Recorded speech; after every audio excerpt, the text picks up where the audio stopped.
Today we're going to be going over a sachet powder. So this is a return to sender sachet powder. This is going to be used for any type of return to sender working.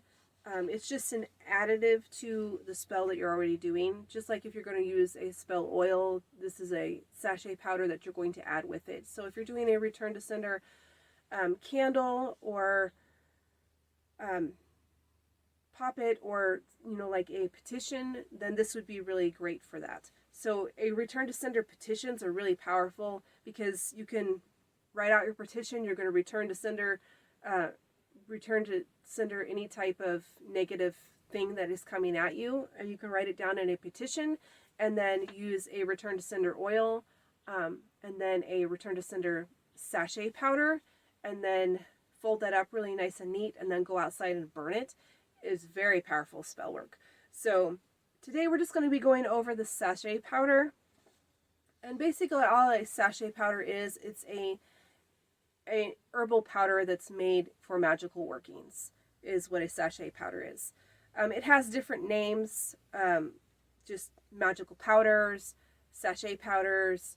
I'm sure there's other names that I can't think of right this second, but this is just the sachet powder that you're going to be using with a different working. It's just an additive to the working that you're going to be doing for return to sender. So a return to sender is basically you're sending back any negativity that somebody's sending to you, is what a return to sender working is. So it can be done any way that you choose to do. But the sachet powder is really great additive to add to that spell work. So the things that you're going to need is you're going to need either a mortar and pestle or a coffee grinder. Now, I would not use a coffee grinder from my kitchen unless I had no other choice and what I was using was food safe. So just keep that in mind.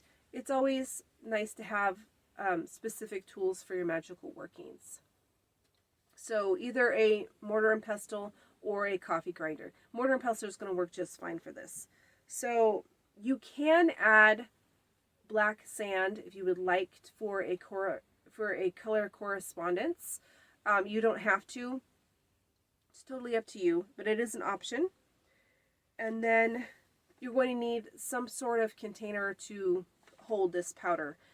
Some sort of jar or whatever it is you put your powders in. And then the herbs that you're going to need, you're going to need clove, rose, frankincense, thistle, cinnamon, chili powder, rosemary, and angelica root.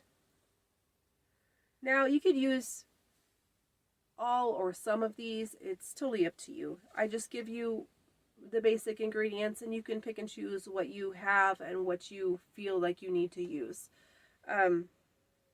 Always keep that in mind when you're doing any of my spells, that I totally intend for you to make your own tweaks and changes and all of that to suit your own needs.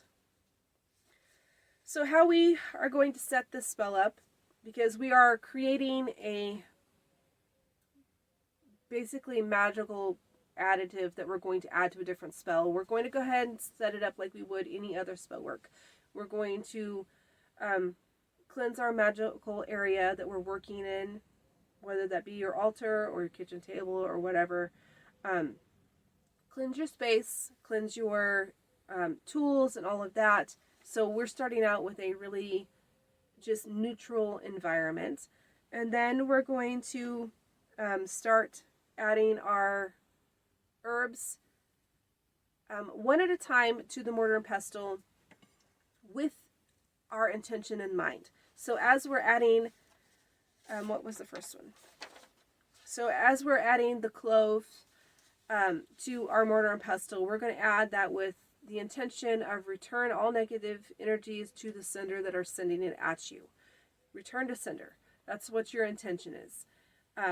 And as you're grinding up that herb, you're going to be thinking of that intention. If you're using a coffee grinder, you just kind of want to just hold the coffee grinder as it's grinding your herb and then push that energy into the ingredient as it's being ground up, whether that's you physically grinding it or you putting it in the coffee grinder. You're focusing that energy and pushing that intention into the herb that you're working with at that moment. And you're going to do that with every single herb that you're adding to this powder.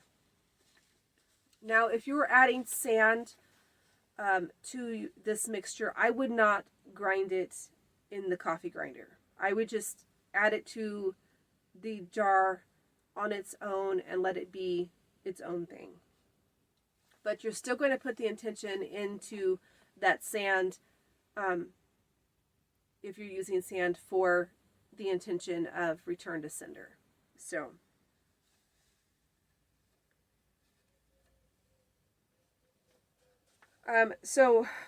once you have all of your herbs ground up and in, a powdered form, you're going to add that to your container, and then you're going to enchant it. You're going to enchant it for your intention one last time. So you just really need to be pushing that intention, especially for a working like this, that it needs to return all negativity to whence it came. So you just really need to focus on that intention, getting that energy into this powder, and then once you've done that, put the lid on and give it a really good shake, thinking of your intention. Sachet powders are, really versatile. You can use them pretty much in any spell work.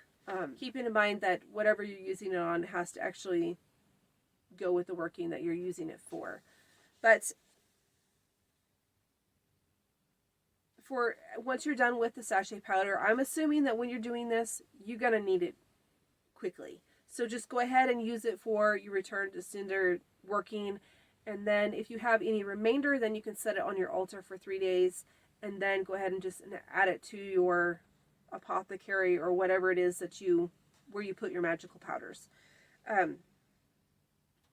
Like I said, and you could use this for return to sender candle working, poppets, petitions. The sky's the limit.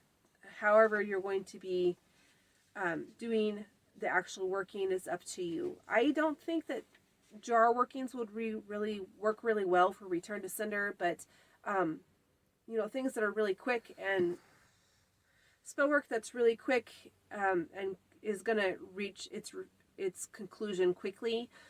Petitions are really great for this. Candle work's really great for this. Poppet work, if you're going to be doing a poppet, I would burn that poppet as soon as you're done with enchanting it, and that's going to really ignite that return to sender. Fire is a really good way of shooting that return to sender back to whoever it came from. So I hope that this was helpful, and I'll see you next time.